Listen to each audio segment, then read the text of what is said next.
Another abandoned homestead passed by in the dead of night, the rotten buildings illuminated only by the lights of Garrett's beat-up Saturn. He counted it in his head as he continued down the endless winding road through the rolling hills of the Dakotas.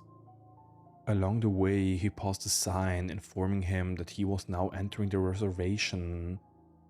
Once a welcoming sight, it now felt as hollow as the decaying structures that had littered the roads and small towns up until then.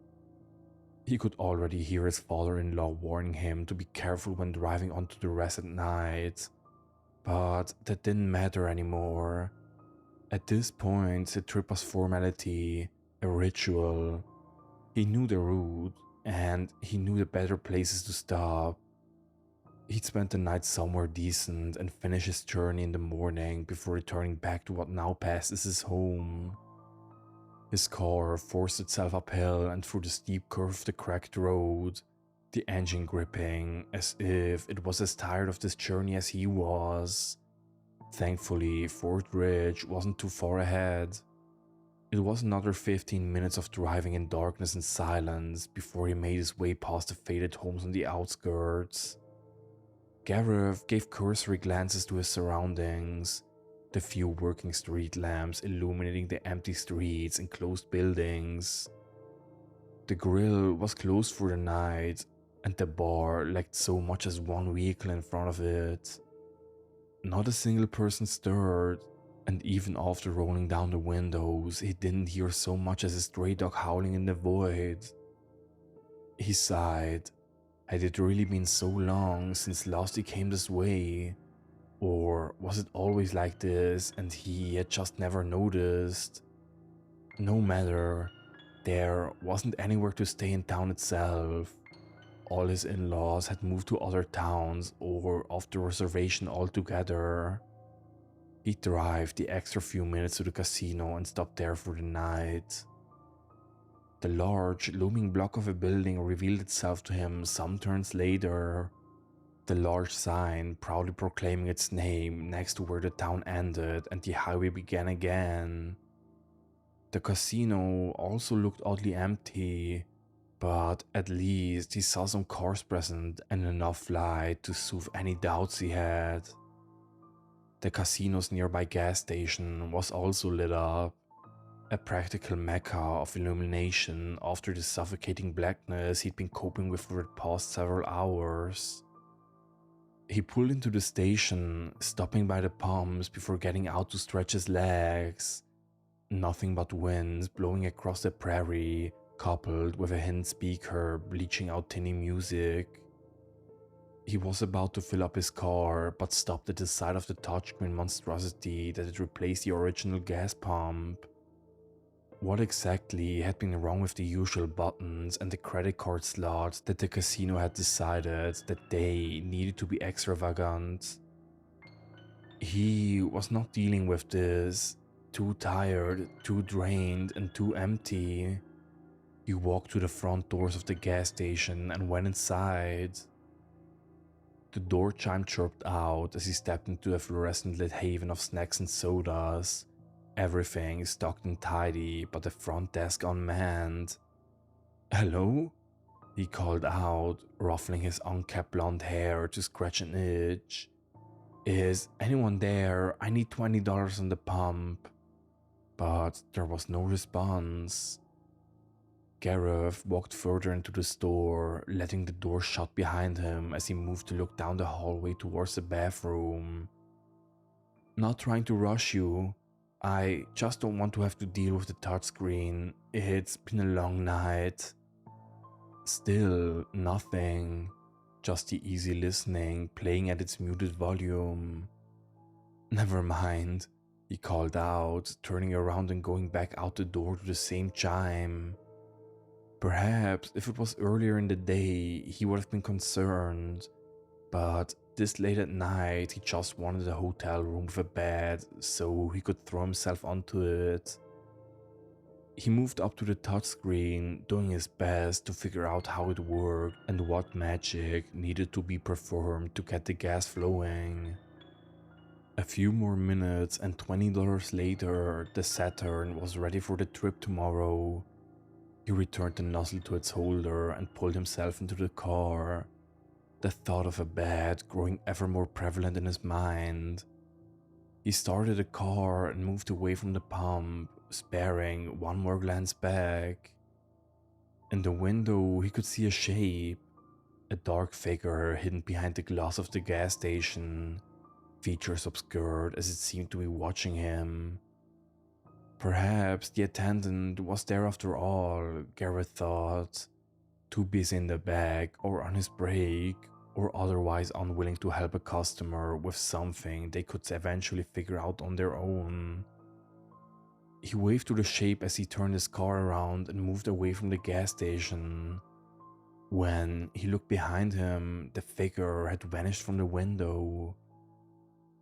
Gareth parked close to the entrance of the hotel side of the casino, pulling himself out with his duffel bag in tow.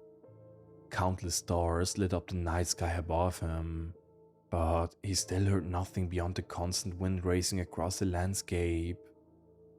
The wind at night around this town had always unnerved him, but now it seemed as if it was truly trying to speak to him, catch his attention, lure him out into the wilderness to investigate an unusual noise. He forced the thought to the side and hauled himself into the hotel lobby, sighing at the sight of the empty desk before him. He walked up and looked around, then down the nearby hallways, but not a soul could be seen. He rang the bell on the counter and waited. Not a sound from anywhere around him. It had been a while since he had stayed here, but he remembered there always being someone at the desk and usually some sort of activity. He raised a hand to his chin. Perhaps someone would be at the... He didn't want to go there, but he had to. He swallowed and forced himself down the hall to the right, making his way to the hotel bar. His skin crawled being here again after so long. It didn't help that the bar, like everywhere else, was devoid of any living. What unfathomable set of circumstances would have the bar of a casino so desolate, no matter what hour? "Hey, stranger," called a voice behind him, making him jump. He turned around to see a man sitting at a table nearby. Hadn't that table been empty a moment ago? How could he have missed this person? "Hello, do you know where the staff are? There's no one at the front desk, and I was hoping to check in." "Night auditor just stepped out," said the man, gesturing to the seat before him. "Come, join me for a bit, he'll be back soon." Gareth took the seat across from the man, placing his duffel bag on the floor as he took in his new companion. The indigenous man was certainly local, with a wizened appearance not unlike one of the elders he used to know. He had long black hair spilling down around his shoulders and gave him a massive gleaming smile. He wore a suit and hat, pressed clean and straight, giving off an air of refinement Gareth had not yet encountered in anyone for some time. What caught his attention most of all, though, was the man's stature. Gareth wasn't short, but the man towered above him, effortlessly breaking 6.5 feet. Despite his age, he seemed no less weaker for it. And even through the suit, he could tell that the man had a fitness that would be the envy of those decades younger than him. Gareth almost felt himself shrinking before the man's gaze from the other side of the table. "Thank you for joining me," said the man in his almost methodical dialect. "Always enjoy talking to those passing through. Would you like something to drink?" He gestured with his lips to something in front of him, and Gareth's eyes fell on a shot glass containing a white, creamy liquor. Gareth knew it well. This had been his favorite. He had kept a bottle of it in the kitchen fridge and in the spare fridge in the garage. He had used it to unwind after long days at work and on the weekends when he had time to himself. It had been there for him when no one else was.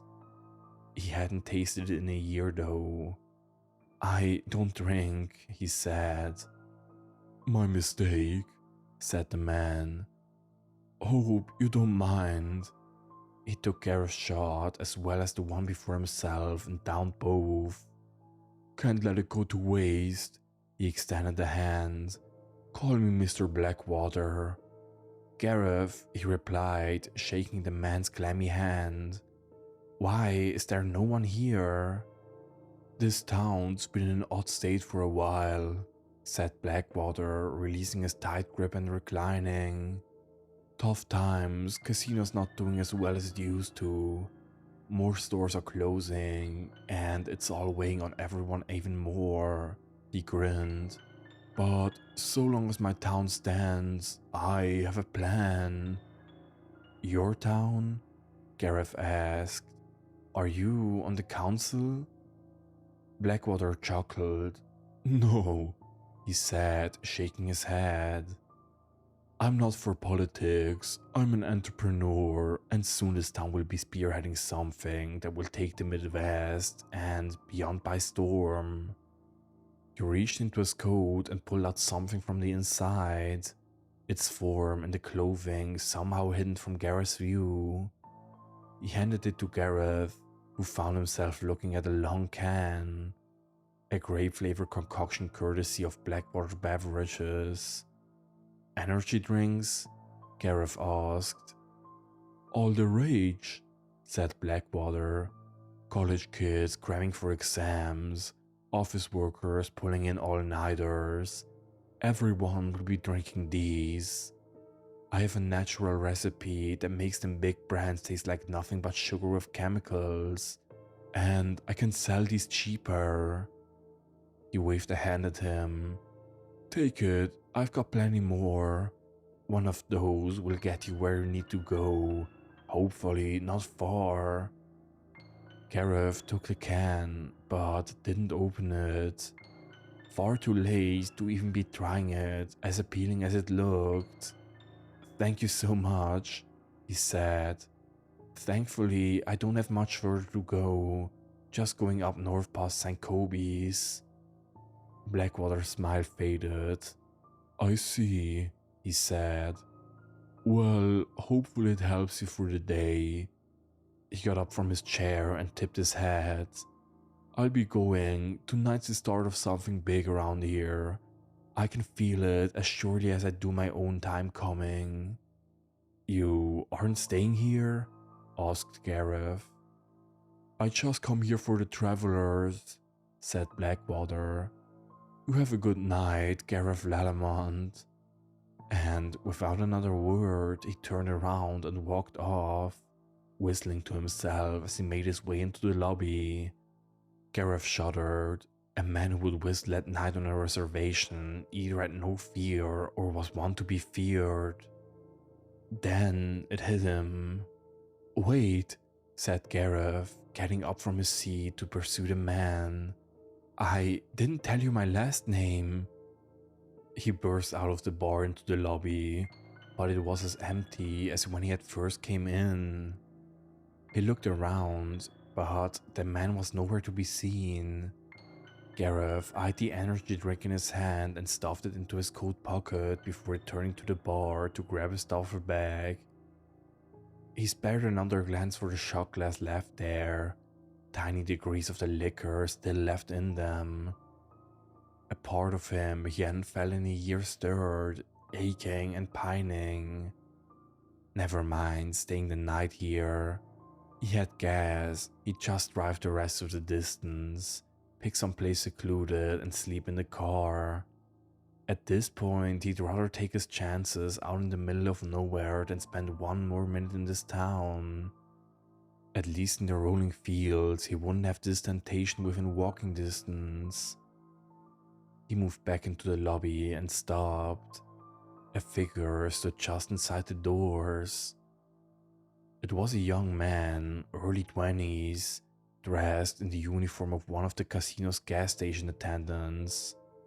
He was hunched over, arms and legs spread out as if trying to maintain his balance, swaying and lurching as he moved into the lobby.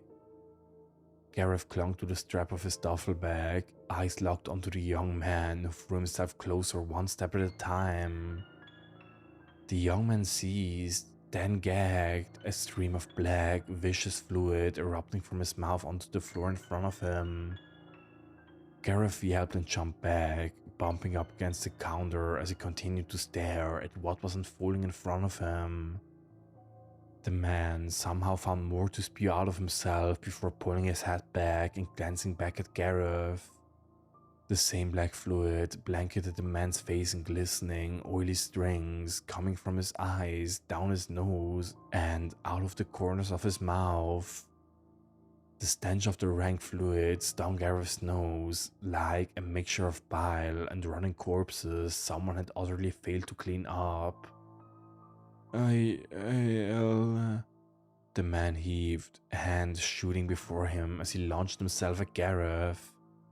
He fell back, pinned between the counter and his assailant as the man clawed at his coat and skin, raking at him with his nails before Gareth got his hands between them and pushed him away. The lunatic stumbled and fell like a rag doll, lurching and jerking as he tried to get himself back on his feet, all while more of that rank fluid leaked from him like a sieve. The man roared, excruciation blanketing his face as he stared at Gareth, his eyes as black as the sticky liquid that now covered the lobby. He got on his hands and knees, but didn't bother getting up, instead launching across the floor at Gareth, slipping in his own expelled bile but still keeping himself aim at his target. Gareth yelled as he brought his duffel bag down on the lunatic, knocking him flat before kicking him in the stomach, shoving him a few feet away. The man lay on his side, covered in black grime, gasping and panting like a dog, eyes still black as night. He raised his head to look at Gareth again. He choked out, spitting out more of the noxious liquid. He got onto his stomach, crawling at Gareth, but now so weak he could barely manage a few inches at a time. Gareth stepped back, readying his duffel bag. "Stay back," he yelled. "Is there a single person in this place? Someone, come quick." A loud crash overwhelmed the gurgling noises of his assailant, and down the hall he could see someone emerging into sight. Then another crack as a door flew open by the bar, accompanied by an unwanted but familiar cry. The figure down the hall took off like a bullet, barreling towards Gareth while something else crashed through the tables in the bar. Gareth darted away, barely keeping his feet out of reach of the first attacker on the ground. He pushed open the casino doors and looked to his car, but flinched back. He saw a fourth one of these afflicted locals, this one shoving a kitchen knife into one of his car's rear tires. "Oh, Sally," cried out the vandal, forcing herself onto her feet and falling back onto his car. She spat out her own stream of the black bile, coating her casual clothes and long hair in filth. She locked onto him like a starving person on the last piece of bread and lurched after him with no regard for every scrape, fall and collision it took to close the distance. He ran off, gulping as he had to abandon his only known ride out of the town. He racked his brain for possible escapes, working vehicles, but of those who owned them, he could recall living in this town. They had all moved out in the past year. More cries rang out from the buildings as he passed them, shuttered shops and rundown homes with crooked, erratic shapes floundering past the windows. He hurled himself past the pitch-black post office, finally spying the still-lit shape of the IHS emergency room and a cluster of bile-covered madmen stumbling about nearby.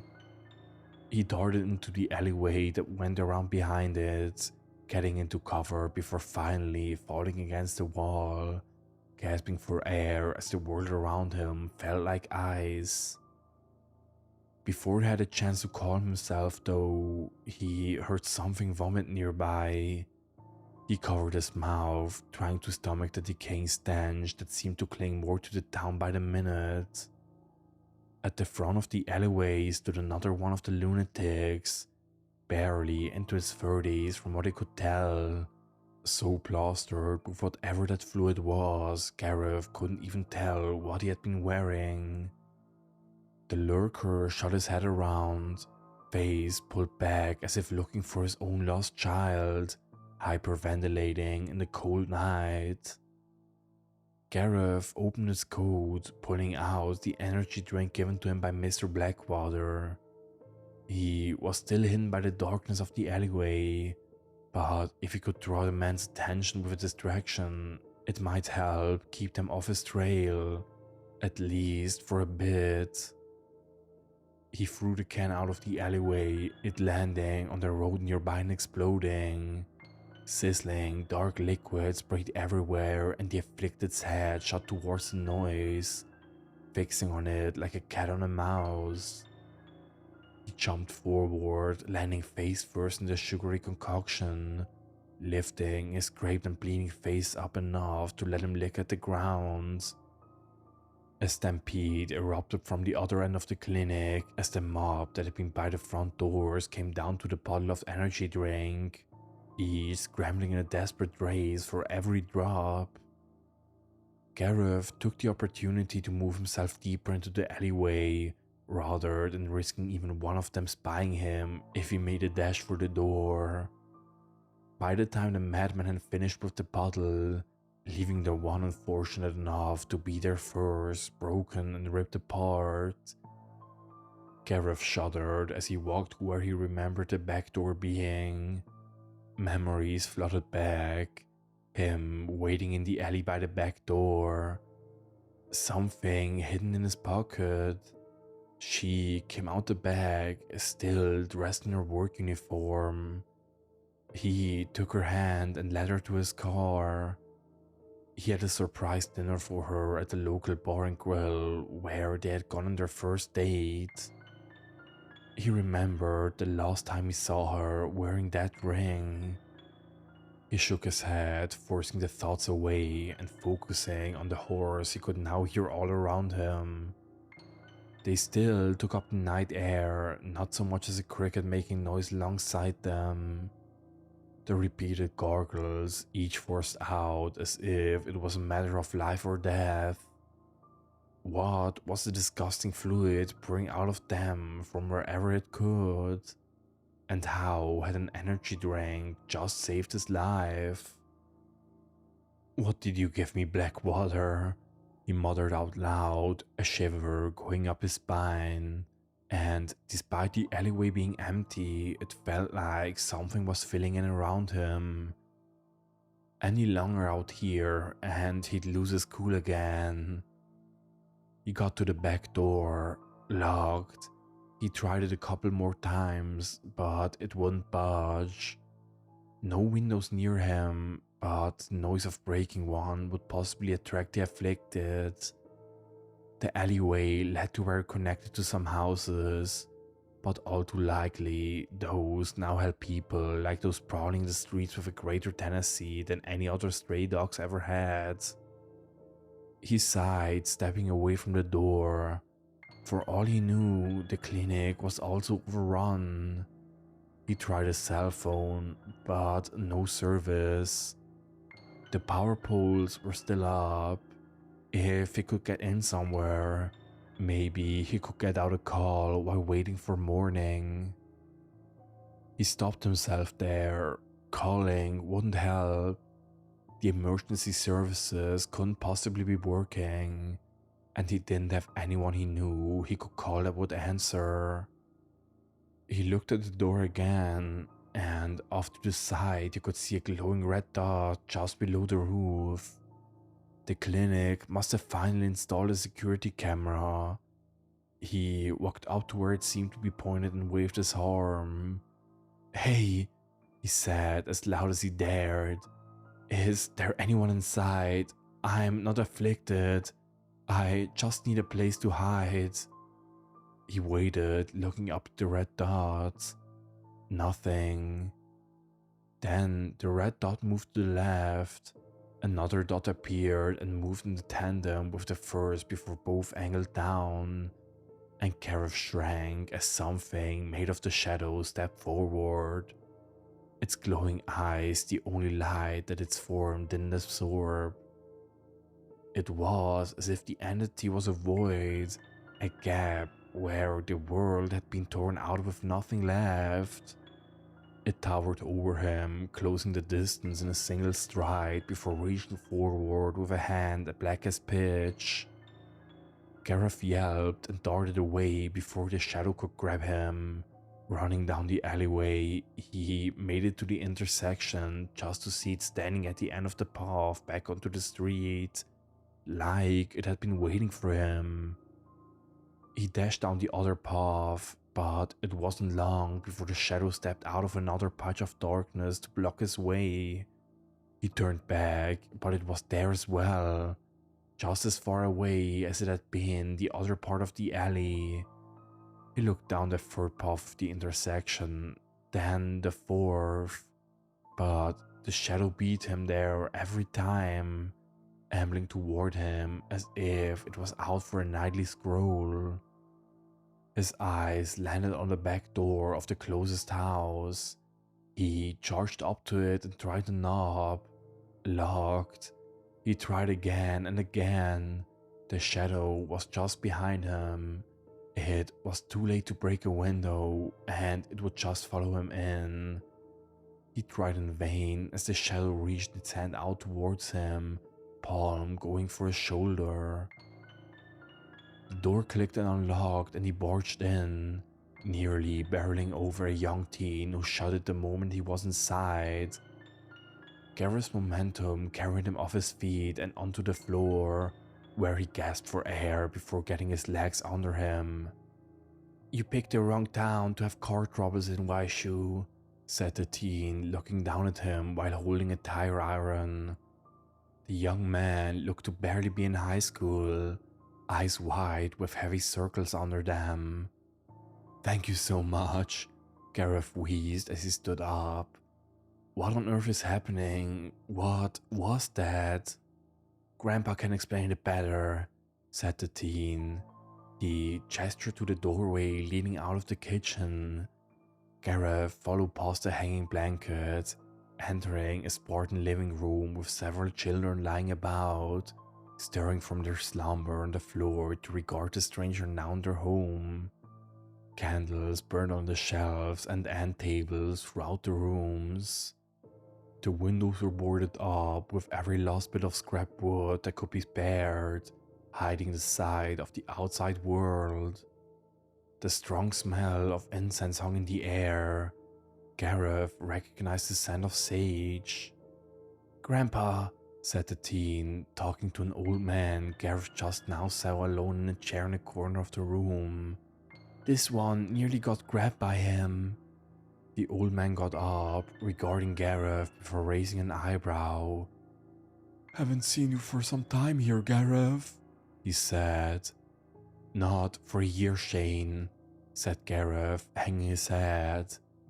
He had spent more than a few hours passing the time by talking to Shane while waiting behind the clinic. Shane nodded, scooping up a bowl with a bundle of sage from an end table and pulling out a lighter. His grandson lit the sage so he could waft the smoke onto Gareth. "You're safe here," he said. "The thralls don't come close to the house." "Thralls?" asked Gareth. "What happened here? What was that thing?" "A Wangai," said Shane.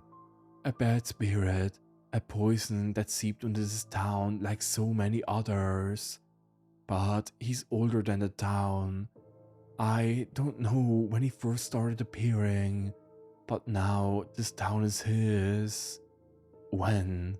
asked Gareth. word rich wasn't like that when I was here before. At least not at first, said Shane. His work has been slow, deceptive, but he doesn't need to be careful now. He looked at the children, trying to fall back asleep around him as his grandson went about trying to comfort them. He took their parents. I and the others have taken in who we can. We can't escape, he made sure of that. Who is he? Asked Gareth. Of course, part of him knew already. I will not speak his name, said Shane. He looked at him again, and I think you already know the one he is using now. I saw him at a casino, said Gareth. That thing outside was him as well? He likes to think of himself as an elder, growled Shane. But he is anything but that.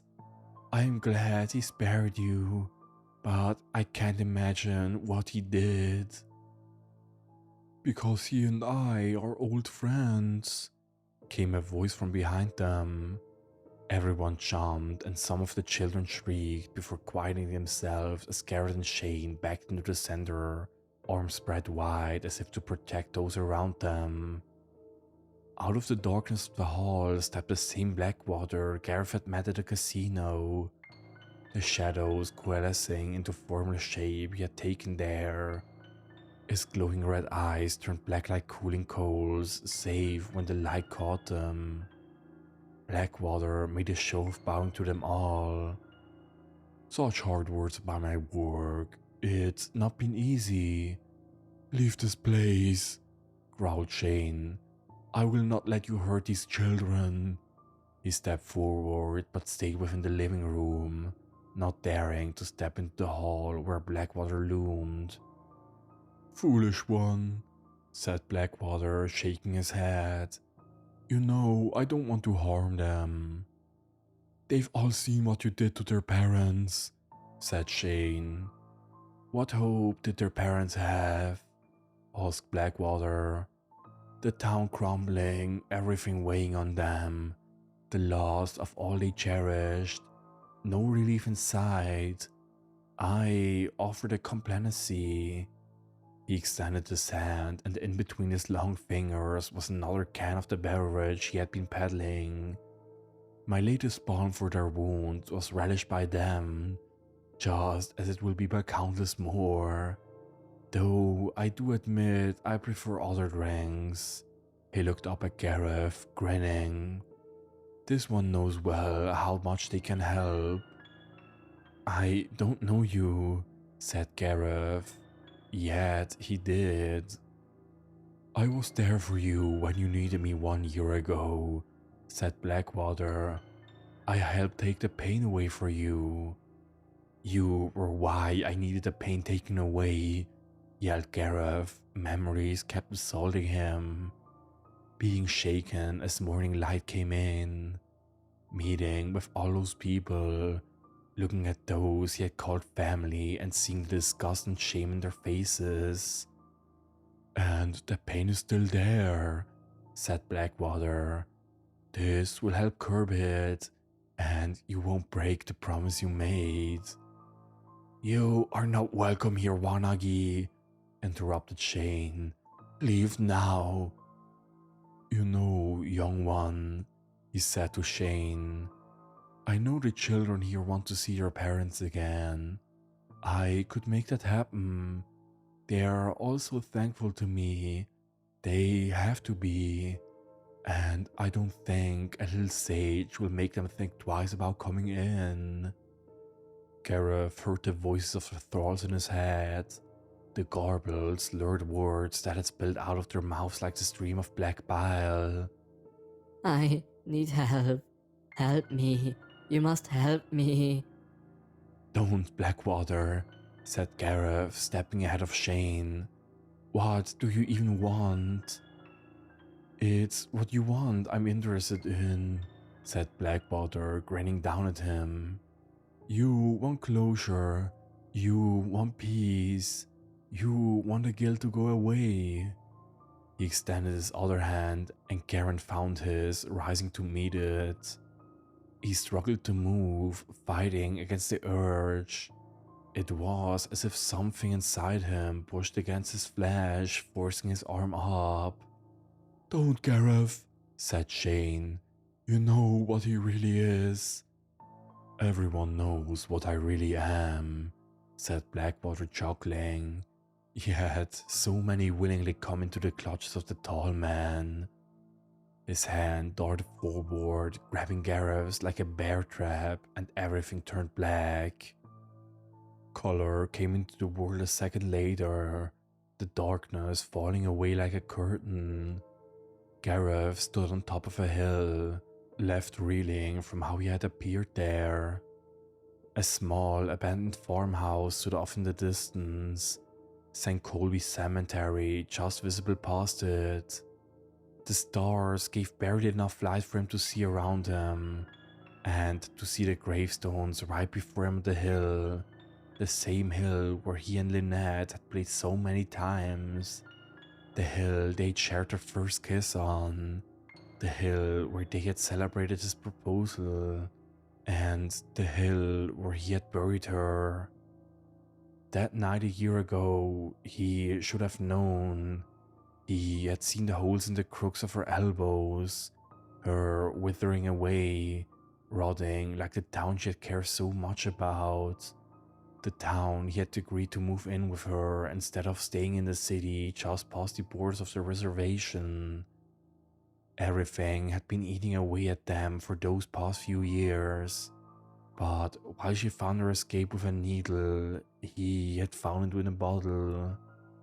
That time, something had been different. The doctors had said it had been laced with something else, something she hadn't been prepared for.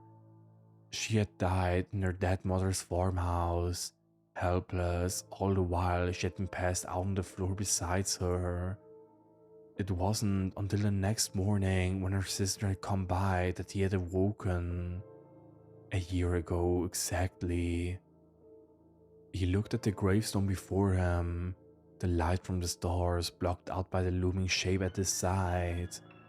The tall man looked down at him, red eyes fixed on the grave as it raised one of his arms and placed its hand on his shoulder.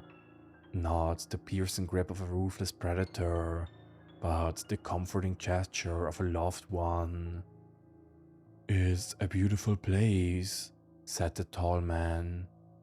"Even now it is," said Gareth. "How unfortunate she left my grasp," said the spirit. "There is no comfort in death, not for her, not for loved ones, not for you." "At least she's free from you," said Gareth. "Even if it's death, she's at peace." "And you're still here, alone and miserable," said the tall man. "Hated by everyone who ever loved you, still stitching together the tattered remains of your life." He extended his other hand to Gareth. "Take in my will again. I still have some of your spirit. I know how much you hurt." And his free hand formed another one of the cans. "There is more than one way to escape the pain, to give yourself to me freely. I'll help you where all the doctors, family, friends and elders failed. I take care of those in my land." Gareth looked up at the tall man, then snarled, breaking away from the shadow's touch. "I'm miserable," he said, "but I'm also myself. I'm broken, but I'm not owned by something else. I made a promise to Lynette that I would never let myself be consumed by anything like that again. Not alcohol, not drugs, and not your disgusting sludge." The tall man looked down at him, and Gareth flinched. Everything around the shadow grew cold, and he could almost feel his own life and will draining out of him just beholding its presence. He kept expecting the spirit to raise its arm and grip him, forcing the drink down his mouth until it burst like an overfilled water skin. Yet it didn't come. The tall man chuckled, his laugh making everything around him almost vibrate. "You're adorable, young one," he said. "What?" asked Gareth. "Perhaps some other wanagi might have forced itself upon you," said the tall man. "But I feel no need. Fight me if you wish. Give me a hard time. Maybe even try to pull me from those in the towns I haven't taken into my care. Do everything you can. For all my threats, I won't try to thwart you." "Why would you do that?" asked Gareth. The tall man chuckled, stepping back into the darkness past the hilltop. "Because no matter what you do, I will always be with you, and I will always bring you and everyone else who meets me back into my clutches." The red eyes vanished into the night and warmth returned to the hilltop. Gareth let out a breath he hadn't been aware he was holding. Then he turned to Lynette. He put his duffel back on the ground, opening it up and pulling out some of the things he had brought. Her favorite book, her favorite candy, her favorite juice drink. After everything that happened, he would still have to stay with her, even if they just sat about watching the sunrise together. As he sat down, leaning against the gravestone, something flipped through the air and landed near him. He grabbed it by the edge and brought it closer. A flyer, the sort that a convenience store would put in their windows to advertise products. "Coming soon to a store near you. Blackwater beverage, primal power. It will save you when nothing else can." As Gareth held his drink, he looked off into the distance where he knew the town of Past Fort Ridge lay, and on the wind he thought he could hear a deep chuckling.